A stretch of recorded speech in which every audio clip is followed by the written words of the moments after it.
Universe நேயர்களுக்கு எனது அன்பான வணக்கத்தை தெரிவித்துக் கொள்கிறேன் தோழர்களே. இன்று நடிகர் விஜய் இரண்டாம் கட்டமாக சனி ஞாயிறு லீவு, பள்ளிக்கூடத்தில் லீவ் விடுவாங்களே, அந்த மாதிரி வீட்டை விட்டு வெளியே வந்திருக்கிறாரு, பேசியிருக்கிறார். என்ன செய்தி பேசியிருக்கிறாருன்னு பார்ப்போம்.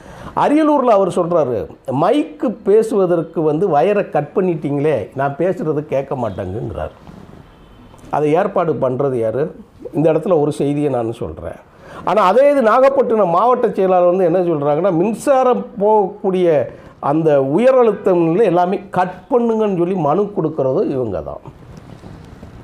என்ன நடக்குங்கிறத பாருங்கள். அதுதான் ரொம்ப முக்கியமான விஷயம். இங்கே நடிகர் விஜய், வெற்றி கழகத்தோட தலைவர் விஜய், அவங்கள குறை சொல்கிறது நோக்கம் நடக்கிற என்ன நிகழ்ச்சி அதுகள்லாம் பாருங்கள். அடுத்து முக்கியமான என்ன சொல்கிறாரு அப்படின்னு கேட்டால், திருவாரூரில் உங்கள் அப்பா பிறந்த திருவாரூரில் சாலை வசதி இல்லைங்கிறார். அதுக்கு என்ன காரணங்கிறார். அதுக்கடுத்து நாகூர் கோயில் இருக்கக்கூடிய அந்த பகுதியில் இருக்கக்கூடிய மருத்துவமனையில் பிரசவம் பார்க்கக்கூடிய டாக்டர் இல்லைன்னு சொல்லி பேசுகிறாங்க. அதுக்கு சுப்பிரமணியன் என்ன சொல்கிறாரு, அமைச்சர் சுப்பிரமணியன், அது நீங்கள் அந்த ஏரியாவில் போய் மருத்துவமனையில் நின்று கொண்டு என்னிடம் பேசுங்கள்ங்கிறார். சரி, ரைட்டு. அவர் அடுத்து முக்கியமான ஒரு விஷயம் சொல்கிறாரு. நெல் கொள்முதல் பண்ணக்கூடிய மூட்டை 40 கிலோ மூட்டைக்கு 40 ரூபா கமிஷன் வாங்குறாங்கங்கிறார். அதை பூண்டி கலைவாணன் என்ன சொல்கிறாருன்னா, அந்த திமுக மாவட்ட செயலாளர் அதுக்கு என்ன பதில் சொல்கிறாரு அப்படின்னு கேட்டால், இந்த தொகை நீங்கள் சொல்கிற மாதிரிலாம் கிடையாது, லோடுமேன் வாங்குறாங்கன்னு சொல்கிறாங்க. சரி, இதை தூக்கி அங்கிட்டு வச்சிருவோம். லோக்கல் பிரச்சனையில், மருத்துவமனை பிரச்சனையில் அது சம்மந்தப்பட்ட அமைச்சர்கள் சொல்லிட்டாங்க, ஏற்றுக்கிடுவோம். இப்போது திருவாரூரில் சாலை வசதி இல்லை அப்படின்னு நீங்கள் சொல்கிறீங்களா, தஞ்சாவூர்லேருந்து நீங்கள் நேராக மன்னார்குடி ஓரத்த நாடு பாதையில் மன்னார்குடி வழியாக திருவாரூருக்கு போகிறோம். ரைட் சைடில் போனால் நானறிய பட்டுக்கோட்டைக்கும் மதுக்கூருக்கும் அந்த பாதையில் போகும். இங்கிட்டு ஓரத்த நாடு வழியாக பார்த்தா சூரக்கோட்டைக்கு அங்கிட்டு போகும். தஞ்சாவூர்லேருந்து பைபாஸ் ஒன்று போட்டுக்கிறாங்க. அந்த ரோடு எப்படி இருந்தது? நீடாமங்கலம் பாதை. திராவிட இயக்கம் தோன்றுவதில் மிக முக்கிய காரணமாக இருந்தது நீடாமங்கலம்.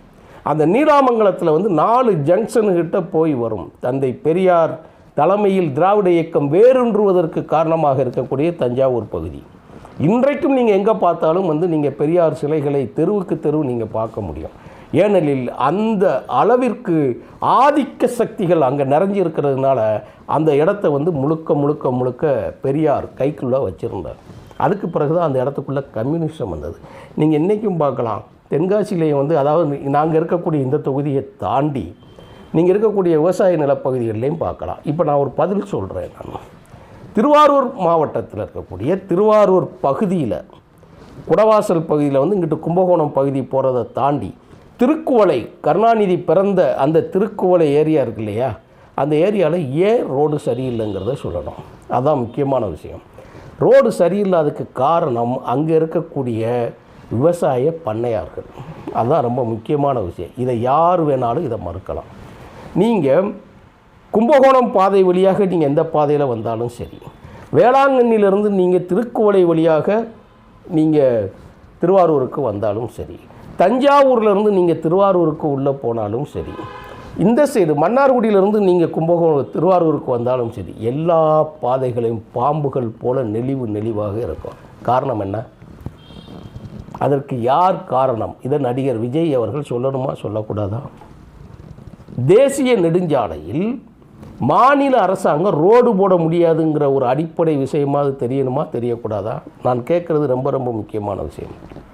தஞ்சாவூர் பகுதியை சேர்ந்த தோழர்கள், நாகப்பட்டினம் மாவட்டத்தை சேர்ந்த தோழர்கள், கும்பகோணம் மாவட்டத்தை சேர்ந்த தோழர்கள், திருவாரூர் மாவட்டத்தை சேர்ந்த தோழர்கள், ஏன் புதுக்கோட்டை மாவட்டம் சேர்ந்த வரை கூட நீங்கள் இதை கேட்கலாம். இந்த இதில் மனிதர் நடந்து போகக்கூடிய வாய்ப்பு தானே இருக்கிறதே தவிர வண்டிகள் ஓட்ட முடியாத தூரத்தில் தான் அந்த ரோடு இருப்பதற்கு காரணம் முழுக்க தன்னுடைய ஆயிரக்கணக்கான ஏக்கர்களை மத்திய அரசாங்கத்தின், நல்லா சொல்கிறேன், ஒன்றிய அரசாங்கத்தின் உதவியோடு அறக்கட்டளைகளை அமைத்து கொண்டு ஒவ்வொரு மனிதனுக்கும் 1000 ஏக்கர், 1500 ஏக்கர், 2000 ஏக்கர், 5000 ஏக்கர் வரைக்கும் இருக்குது. இதை கேட்குறதுக்கே உங்களுக்கெல்லாம் ஷாக்காக இருக்குது. இதெல்லாம் யார்கிட்ட இருக்குன்னு தெரியுமா?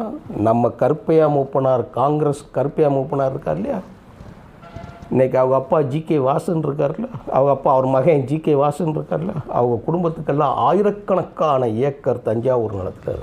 எப்படி மன்னர்கள் ஒழித்த பிறகு, மன்னர் மானியம் ஒழித்த பிறகு, நில உச்சவரம்பு ஒழித்த பிறகு எப்படி இவர்களுக்கெல்லாம் ஆயிரக்கணக்கான ஏக்கர், நூற்றுக்கணக்கான ஏக்கர் எப்படி நிலம் இருக்கும்?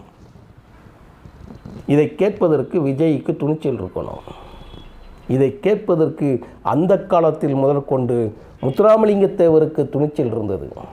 காமராஜருக்கு அந்த துணிச்சல் இல்லை.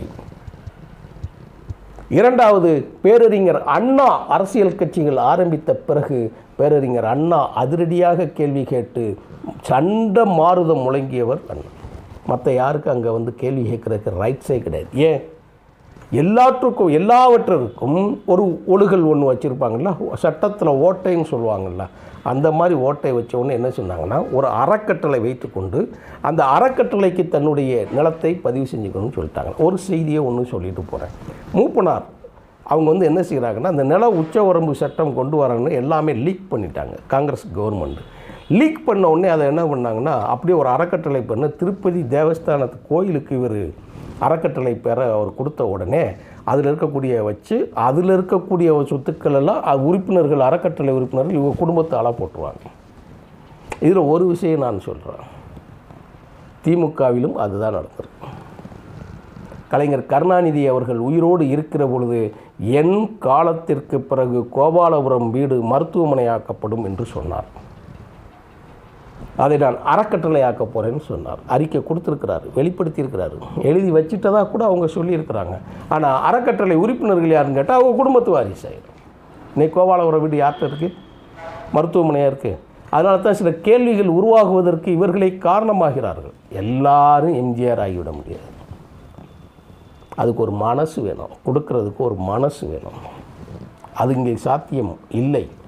ஆனால் மிகப்பெரிய பணக்காரர்களிடம் அவர்கள் செய்யக்கூடிய தவறுகளை சொல்லுவதற்கும் அவர்களை கேள்வி கேட்பதற்கும் இங்கே வந்து விஜயை போன்று மீண்டும் அரசியலுக்குள் வருகிற புதிய அரசியல் முகங்களுக்கு கூட அந்த துணிச்சல் இல்லை. அதைத்தான் நீங்கள் நான் சொல்ல வரேன். அப்போ நீங்கள் ஒன்றிய அரசாங்கத்தை பார்த்து கேட்க வேண்டிய கேள்விகளை மாநில அரசாங்கத்தை பார்த்து நீங்கள் கேட்குறீங்க. நாகூர் யாரோ எழுதி படித்து கொடுத்ததை வந்து நீங்கள் எழுதி கொடுத்ததை படிக்கிறீங்கன்னு சொல்லி அமைச்சர் சொல்கிறார் இல்லையா? நேராக நாகூர் ஆஸ்பத்திரிக்குள்ளே ஒரு ஆள் போக முடியாது, வைக்க முடியாது. அவர் பதில் சொல்லிட்டார். நேராக அந்த இடத்துல நின்றுட்டு எனக்கு பேசுங்க, நீங்கள் பதில் சொல்லுங்கள், டாக்டர் இருக்கிறாரா இல்லையான்னு கேட்ட கேள்வி. அதற்கு என்ன பதில் சொல்ல போகிறோன்றது? நீங்கள் ஒரு பிரச்சனையை கையில் எடுக்கிற பொழுது அந்த பிரச்சனையோட கட்டுப்பாடு, அந்த சாலை வசதி யாரிடம் இருக்கிறது? ஏன்னா உங்களை ஜோக்கர் ஆக்கிடுவாங்க. மிஸ்டர் விஜய் உங்களுக்கு தான் சொல்கிறேன். கும்பகோண பகுதியில் இருப்பவர்கள், மன்னார்குடி பகுதியில் இருப்பவர்கள், திருவாரூர் வரக்கூடிய பகுதியில் இன்றும் துன்பம் நிறைந்த பாதையில் இருக்கா. இன்றைக்கி சாலை வசதியெல்லாம் பெருகி இருக்கும்போது அந்த பாதையில் இன்றைக்கும் சிங்கிள் ரோடு தான் போகுது. எனக்கு நன்றாக தெரியும். அந்த பகுதியில் இருக்கக்கூடிய ஒவ்வொரு சாலையும் எனக்கு நன்றாக தெரியும். நெளிஞ்சு போகும். ஒரு வண்டி வந்தால் எதிர் போகிறதுக்கு வழி கிடையாது. இரவு நேரங்களில் வந்து பார்த்திங்கன்னா ஏதோ மலை மேலே, ஊட்டி மேலே ஏறுறது மாதிரி இருக்கும். அதற்கு அத்தனை பேருக்கும் காரணமாக இருப்பது என்ன பிரச்சனை? காரணமாக பணக்காரர்களிடம் ஒட்டுமொத்த நிலம் சிக்கி இருக்கிறது. அதனால தான் அந்த ஏரியா அரசியல் இன்னைக்கு கம்யூனிஸ்ட்டுகள்கிட்ட இருக்குது. இன்றைக்கி நீங்கள் கூரை வீடுகள் எங்கே பார்க்கலாம் அப்படின்னு கேட்டால், தமிழ்நாட்டில் நீங்கள் எந்த மூலைக்கு வேணாலும் நீங்கள் போங்க, எந்த உட்கிராமத்திற்கு கூட நீங்கள் போங்க. நான் அனைத்து இடங்களிலும் ரொம்ப அதிகமாக பயணப்படுபவன் என்ற காரணத்தினால் ஆதாரத்தோடு சொல்லுகிறேன், நீங்கள் கூரை வீடை பார்க்க முடியாது, ஓலை வீடை பார்க்க முடியாது, ஓட்டு வீடை பார்க்க முடியாது, தகடு வீடை பார்க்க முடியாது.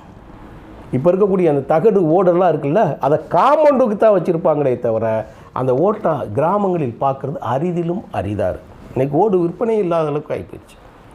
ஆனால் நீங்கள் சொல்லக்கூடிய திருவாரூர் பகுதியில் குடிசை பகுதி இன்றைக்கும் இருக்கும். காரணம், நிலம் உச்சவரம்பிற்கு மேலாக அதிகார வர்க்கத்திடம். அவங்கெல்லாம் யார்கிட்ட இருக்கிறாங்க? ஒன்றிய அரசாங்கத்தின் கட்டுப்பாட்டில் இருக்கக்கூடிய அந்த ஒன்றிய அரசாங்கத்தை நடத்தக்கூடிய கட்சியிட்டு தான் இருக்கிறாங்க அவங்க. அதுதான் உங்களுக்கு செய்தி. இது அப்போ நீங்கள் கேள்வி கேட்க வேண்டியது யாரை கேட்கணும் என்ன தெரியுமா? நேராக கேட்க வேண்டியது ஒன்றிய அரசாங்கத்தை பார்த்து நீங்கள் கேட்கணும். நீங்கள் மாநில அரசியல் பேசுவது சரி, அதற்குண்டான சொல்யூஷனையும் மக்களுக்கு சொல்லணும். அதை தான் நான் வைக்கிறேன். அதை கேட்காமல் அந்த மனிதர்களை நான் சமீபத்தில் சொன்னதைப் போல கோவில் நகரம் என்று அழைக்கக்கூடிய அந்த திருவாரூர் பகுதி, கும்பகோணம் பகுதி, மன்னார்குடி பகுதிகளில் இருக்கக்கூடியது, ரொம்ப புகழ்பெற்ற ஸ்தலங்கள் இருக்கக்கூடிய இடம் தான் அந்த பகுதி, அந்த மாவட்டங்கள் எல்லாமே. தமிழ்நாட்டில் மிக மிக முக்கியமான இடங்கள் இருக்கக்கூடியது. ஏன் இந்திய அளவில் பிரசித்தி பெற்றக்கூடிய இடங்கள் இருக்கிறது என்னன்னு கேட்டிங்கன்னா, கிறித்தவத்திற்கு வேளாங்கண்ணி அந்த பகுதியில் தான் இருக்கிற கோயில். இஸ்லாமிய சமூகத்தவர்களுக்கு நாகூர் ஆண்டவர் கோயில் அந்த பகுதியில் தான் இருக்குது. இந்துக்களுக்கு கோவில் நகரமே தியாகராஜ கீர்த்தனை நடந்தது இல்லையா? தமிழ்நாட்டில் இருக்கக்கூடிய மிகப்பெரிய தேர் எங்கே இருக்குதுன்னு கேட்டால் திருவாரூரில் தான் இருக்கும். குளத்தை சுற்றி அந்த இருக்கும். அந்த பாலம் போட்டிருப்பாங்க, ரோடு சிமெண்ட்டில் ரோடு போட்டிருப்பாங்க. அந்த ரோடை போட்டதே திமுக கவர்மெண்ட். நீங்கள் சொல்கிறீங்களே, அந்த கருணாநிதி தான் போட்டார். அவர் கருணாநிதி தான் திருவாரூர் தேரை ஓட விட்டார் அங்கனக்குள்ள. அதுக்கு முன்னாடி வரைக்கும் திருவாரூர் தேரின் அந்த வடம் இருக்கு இல்லையா, அதை தொடுவதற்கு கூட மனிதர்களுக்கு இன்னார் தான் தொடணும், இன்னார் தான் இழுக்கணுங்கிற ஒரு தகுதி ஒன்று இருந்தது. அங்கே தான் இசை வேளாளர்கள் இருந்தார்கள், அங்கே தான் தேவரடியார்கள் என்ற சிஸ்டம் ஒர்க் ஆகிட்டு இருந்தது. அந்த இடத்துல தான் அதை அழித்தது யார் என்று தெரியுமா? திராவிட இயக்கத்தின் பிதாமகன் தந்தை பெரியாரும் பேரறிஞர் அண்ணா வழியில் வந்த நீதி கட்சியின் மூலத்திலிருந்து துவங்கி நடந்தது தான் அந்த பகுதி.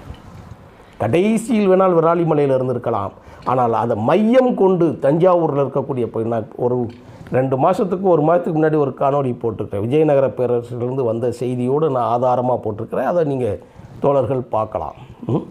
எங்கேருந்து எந்த செய்திக்குள்ளே அங்கே வந்துச்சு, கலைஞர் அங்கே முகாமிட்டது ஏன் அப்படிங்கிற ஒரு செய்தி மாதிரி நான் போட்டிருக்கிறேன். ஆனால் விஜய் பிரச்சாரம் பண்ணக்கூடிய அந்த இடங்களிலெல்லாம் கள நிர்வாகத்தை நீங்கள் முதலில் கவனித்து கொள்ள வேண்டும். அதுதான் ரொம்ப முக்கியமானது. அப்படி இல்லை அப்படின்னு சொல்லி கேட்டால், சினிமா படங்களில் ஒரு வசனம் பேசுவதைப் போல் உங்கள் அரசியல் முடிந்துவிடும் என்று எச்சரிக்கை செய்து விடைபெறுகிறேன் தோழர்களே. நன்றி, வணக்கம் தோழர்.